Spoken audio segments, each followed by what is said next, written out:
Hello friends, welcome to my channel MSc zoology IGNOU classes. Friends, आज की video में हम स्टार्ट करने जा रहे हैं आपके सेकेंड ईयर का जो इकोलॉजी की बुक है, वहाँ से हम टॉपिक्स लेकर के आए हैं and it's the most important questions point of view of the exam. तो एग्ज़ाम के पॉइंट ऑफ व्यू से ये बहुत ज़्यादा इंपॉर्टेंट क्वेश्चंस हैं, तो वीडियो को एंड तक ज़रूर देखिएगा और अगर वीडियो अच्छी लगे तो वीडियो को लाइक एंड शेयर ज़रूर कीजिएगा। तो चलिए स्टार्ट करते हैं आज की ये video. So the first question is define ecosystem and describe its components and structure। तो पहला क्वेश्चन हमारा है कि इकोसिस्टम को डिफाइन करना है और उसके कंपोनेंट और स्ट्रक्चर बताने हैं। तो इकोसिस्टम क्या है? An ecosystem is a functional unit of nature in which living organism, plants, animals and microorganisms interact with one another and with the non living environment. यानी कि जो इकोसिस्टम है ये नेचर की एक फंक्शनल यूनिट है जिसमें कि जो भी ऑर्गेनिजम्स होते हैं वो एक दूसरे से इंटरेक्ट करते हैं और साथ ही जो नॉन लिविंग एनवायरनमेंट है वो भी आपस में इंटरेक्ट करता है, राइट। सो अगर एजी टेंसले के अकॉर्डिंग हम इकोसिस्टम की डेफिनेशन देखें तो is a system formed by the interaction of a community of organisms with their physical environment. ये इकोसिस्टम एक ऐसा सिस्टम है जहाँ पर कम्युनिटी का और ऑर्गेनिजम्स का इंटरेक्शन जो है अपने एनवायरनमेंट से, फिजिकल एनवायरनमेंट से होता है। कंपोनेंट्स ऑफ एन इकोसिस्टम, एक इकोसिस्टम के क्या कंपोनेंट है? सो देखिए, ecosystem consist of two main components. इसके दो मेन कंपोनेंट्स हैं, अबायोटिक कंपोनेंट और बायोटिक कंपोनेंट। अबायोटिक कंपोनेंट को हम नॉन लिविंग भी कहते हैं और बायोटिक को हम लिविंग कंपोनेंट भी कहते हैं, ठीक है। सो अबायोटिक कंपोनेंट क्या है? These are physical and chemical factors of the environment. ये एनवायरनमेंट के फिजिकल और केमिकल फैक्टर्स हैं, जैसे कि sunlight, temperature, water, air, soil, minerals and nutrients, pH, right. तो ये सारे क्या हैं? हमारे अबायोटिक कंपोनेंट हैं। अब फंक्शन क्या है इनका? Provide energy and nutrients. ये एनर्जी और न्यूट्रिएंट्स प्रोवाइड करते हैं। Influence the distribution and growth of organism, और ऑर्गेनिज्म की जो डिस्ट्रीब्यूशन है और जो ग्रोथ है ऑर्गेनिज्म की उसको भी ये प्रभावित करते हैं। नेक्स्ट है हमारा बायोटिक कंपोनेंट्स, जिसमें हमारे लिविंग ऑर्गेनिज्म सारे जो भी इकोसिस्टम में प्रेजेंट है वो आते हैं, ठीक है। जैसे कि प्रोड्यूसर्स को हम ऑटोट्रॉफ्स भी कहते हैं। So green plants, algae and photosynthetic bacteria convert solar energy into food through photosynthesis. तो ये जो ग्रीन प्लांट्स है, एल्गी है, ये क्या करते हैं? जो सनलाइट होती है उसका यूज़ करके फोटोसिंथेसिस की क्रिया करते हैं। एग्जाम्पल के लिए ग्रास, ट्रीज, फाइटोप्लैंक्टन। सो इन्हें हम क्या कहते हैं? प्रोड्यूसर्स कहते हैं। कंज्यूमर्स कहते हैं हेट्रोट्रॉफ्स को। डिपेंड ऑन प्रोड्यूसर्स और अदर ऑर्गेनिजम्स फॉर फूड। ये क्या करते हैं? प्रोड्यूसर्स पर और बाकी के ऑर्गेनिज्म पर फूड के लिए डिपेंड करते हैं। कंज्यूमर दो टाइप के होते हैं, primary consumer, secondary consumer. Primary consumer आपके हर्बीवोरस जैसे कि डियर, रैबिट, ठीक है, जो भी घास खाने वाले हैं, ग्रास है ना, वेजिटेरियन कह सकते हैं। और सेकेंडरी कंज्यूमर सारे स्मॉल कार्निवोरस हैं जैसे कि फ्रॉग, लिजार्ड। और एक टर्शियरी कंज्यूमर्स है जो कि टॉप कार्निवोरस है जैसे कि ईगल, टाइगर। इसके बाद आता है डीकम्पोजर्स। तो डीकम्पोजर्स वो हैं जो क्या कर देते हैं? डीकम्पोज कर देते हैं जो भी वेस्ट है उन्हें, ठीक है। जैसे कि ये बैक्टीरिया एंड फंगी, तो ये क्या करते हैं? जो भी डेड ऑर्गेनिक मैटर है उनको ब्रेक डाउन कर देते हैं और रिसाइकल कर देते हैं न्यूट्रिएंट्स को वापस से एनवायरनमेंट में।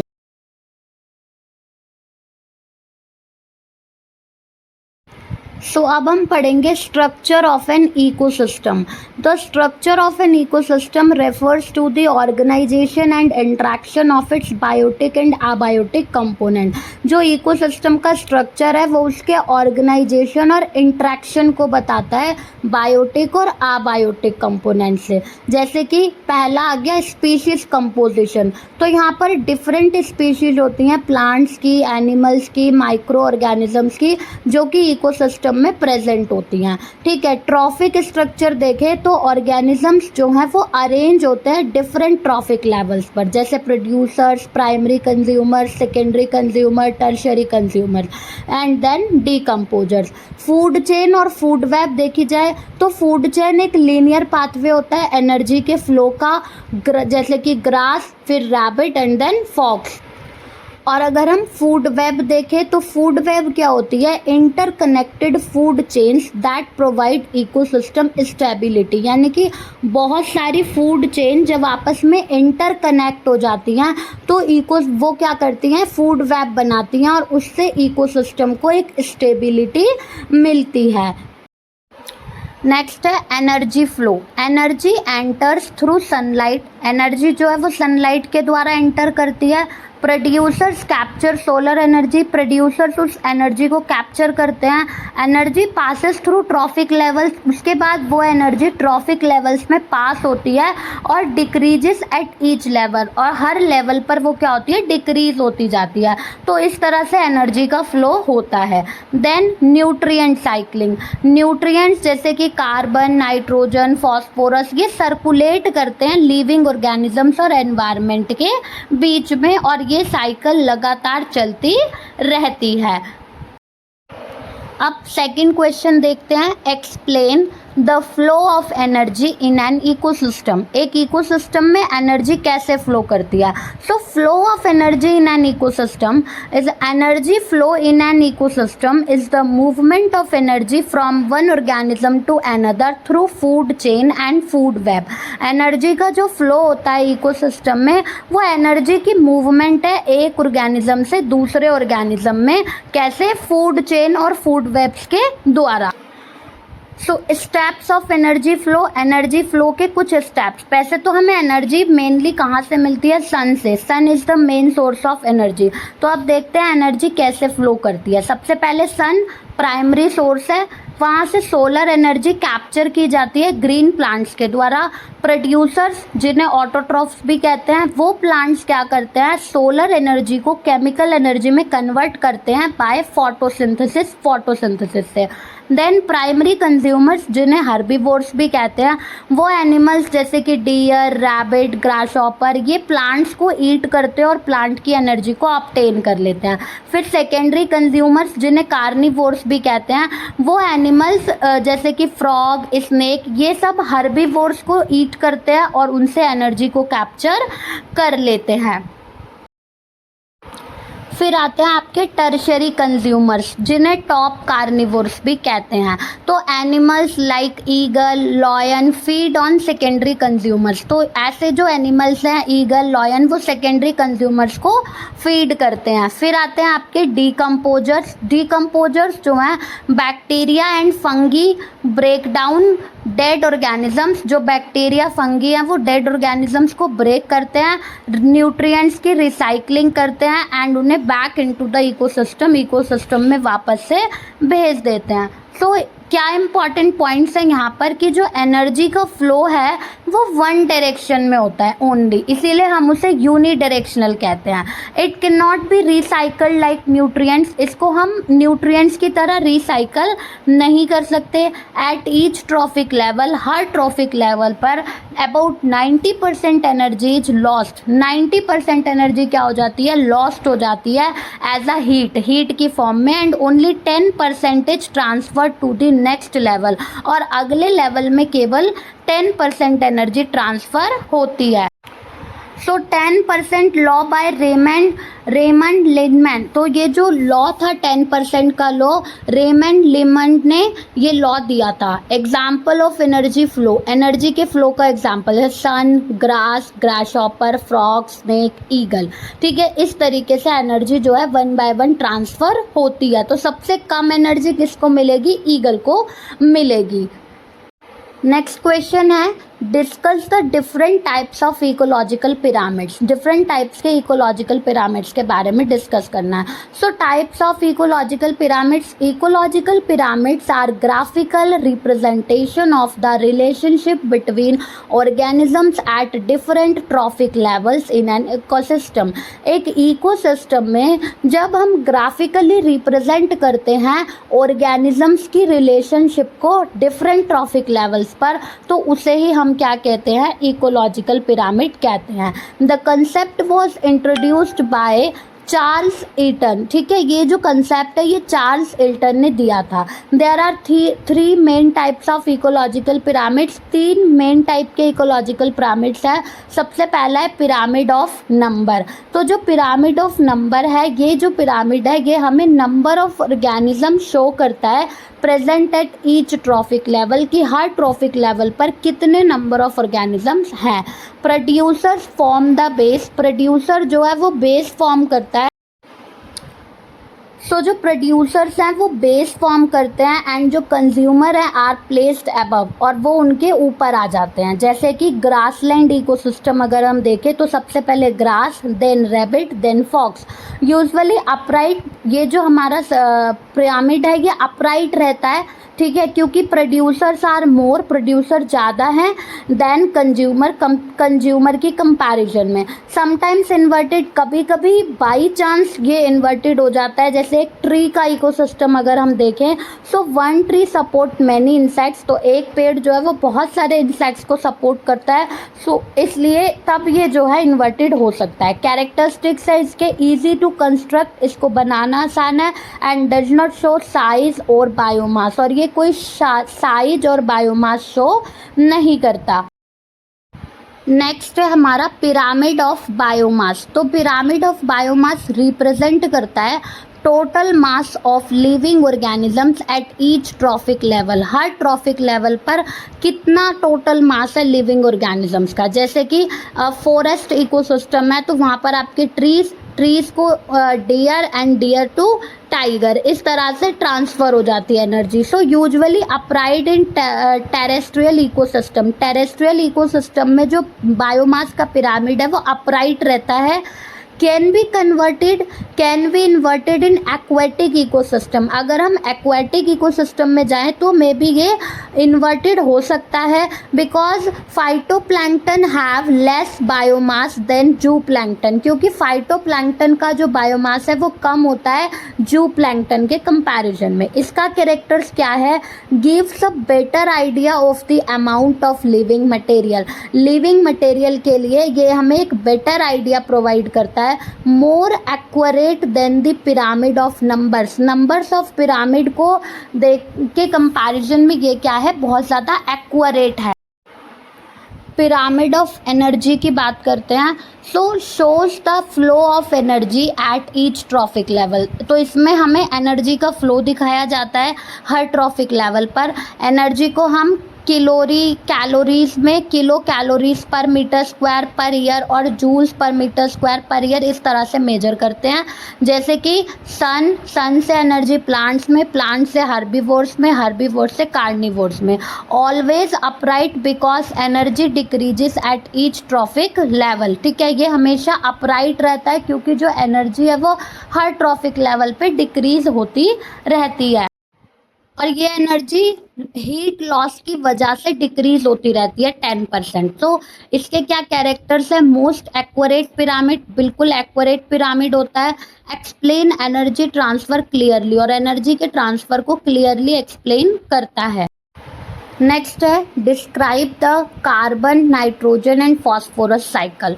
तो देखिए बायोजियोकेमिकल साइकिल्स, इसको हम क्या कहते हैं, बायोजियोकेमिकल साइकिल्स कहते हैं, जिसमें कार्बन नाइट्रोजन फॉस्फोरस की साइकिल्स आती हैं।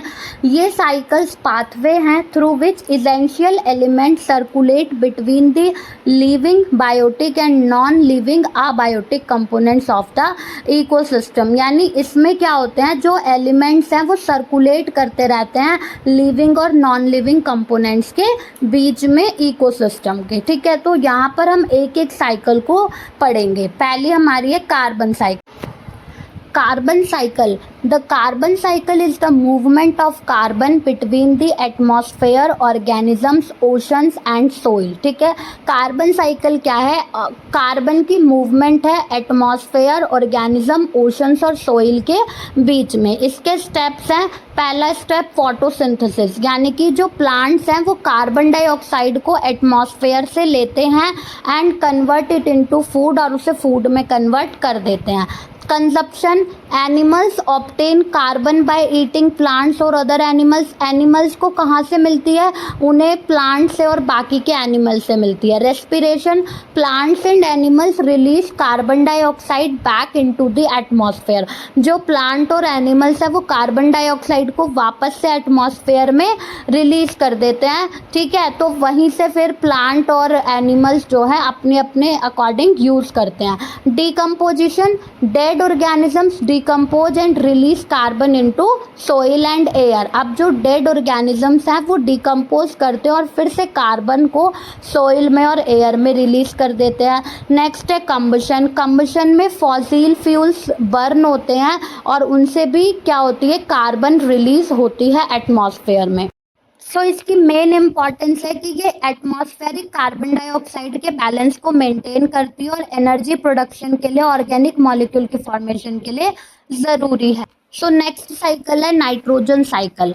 नाइट्रोजन साइकिल में क्या होता है, the nitrogen cycle is the circulation of nitrogen between atmosphere, soil and living organisms. Nitrogen cycle जो है ये सर्कुलेशन है नाइट्रोजन का एटमॉस्फेयर, सोइल और लिविंग ऑर्गेनिजम्स के बीच में। Nitrogen makes up about 78% of the atmosphere. Nitrogen जो है वो 78% है किसका, एटमॉस्फेयर का। अब इसके क्या स्टेप्स हैं, फर्स्ट में आता है nitrogen fixation. Atmospheric nitrogen is converted into ammonia by bacteria like rhizobium. ठीक है, जो एटमॉस्फेरिक नाइट्रोजन है वो किस में कन्वर्ट हो जाती है, अमोनिया में कन्वर्ट हो जाती है बैक्टीरिया जैसे कि राइजोबियम बैक्टीरिया की मदद से। नाइट्रिफिकेशन नेक्स्ट है हमारा, ammonia is converted into nitrites and nitrates by bacteria. जो अमोनिया है वो किस में कन्वर्ट हो जाता है, नाइट्राइट्स में और नाइट्रेट्स में बैक्टीरिया के द्वारा। फिर एसिमिलेशन, प्लांट एब्जॉर्ब कर लेते हैं नाइट्रेट को from soil. And then ammonification, ammonification में क्या होता है, decomposers convert dead matter into ammonia. Decomposers जो हैं वो डेड मैटर को अमोनिया में कन्वर्ट कर देते हैं। देन डीनाइट्रिफिकेशन, जो बैक्टीरिया है वो कन्वर्ट करते हैं नाइट्रेट्स को back into nitrogen gas. Bacteria वापस से नाइट्रेट्स को नाइट्रोजन गैस में कन्वर्ट कर देते हैं। ये इसकी इम्पॉर्टेंस क्या है, essential for protein, DNA and growth. ये प्रोटीन और डीएनए की ग्रोथ के लिए इम्पॉर्टेंट है, ज़रूरी है। नेक्स्ट है phosphorus cycle. Phosphorus cycle is the movement of phosphorus through rock, soil, water and organism. तो इस साइकिल में फॉस्फोरस की मूवमेंट रॉक्स से, सोइल से, वाटर से और ऑर्गेनिज्म से होती है। Unlike carbon and nitrogen, phosphorus has no atmospheric phase. Phosphorus का कोई एटमॉस्फेरिक फेस नहीं है। इसके स्टेप्स में पहला आता है weathering of phosphate rocks releases phosphorus into soil. जब क्या हो जाता है, फॉस्फेट रॉक्स की वेदरिंग होती है तो वो फॉस्फोरस सॉइल में चली जाती है। Plant absorb phosphate from soil, plant जो है वो सॉइल से फॉस्फेट को एब्जॉर्ब कर लेते हैं। Animals obtain phosphorus by feeding on plants, animals जो हैं वो फॉस्फोरस को प्लांट्स को फीड करके ले लेते हैं। देन डेड ऑर्गेनिजम्स और waste decompose and return phosphorus to soil. फिर जो डेड ऑर्गेनिजम्स और जो वेस्ट डिकम्पोज होता है तो वो वापस से फॉस्फोरस को सोइल में भेज देता है। Some phosphorus enter water bodies and form sediments. कुछ फॉस्फोरस वाटर बॉडी में एंटर करती है और वहाँ पे सेडिमेंट बना देती है। Over time sediments form rocks again. एक टाइम के बाद वो सेडिमेंट वापस से रॉक्स बना देते हैं। सो ये हमारी फॉस्फोरस साइकिल है। इसकी इम्पॉर्टेंट है कि ये एटीपी, डीएनए, आरएनए और बोन्स के लिए बहुत ज़्यादा इम्पॉर्टेंट है। सो फ्रेंड्स, आज की वीडियो में इतना ही। फिर मिलेंगे नेक्स्ट वीडियो में आपके नए टॉपिक के साथ। तब तक के लिए bye bye, thank you. And video अच्छी लगे तो प्लीज़ वीडियो को लाइक करें, कमेंट करें एंड सजेस्ट करें कि वीडियो को और बेहतर कैसे बनाया जा सकता है। Thank you.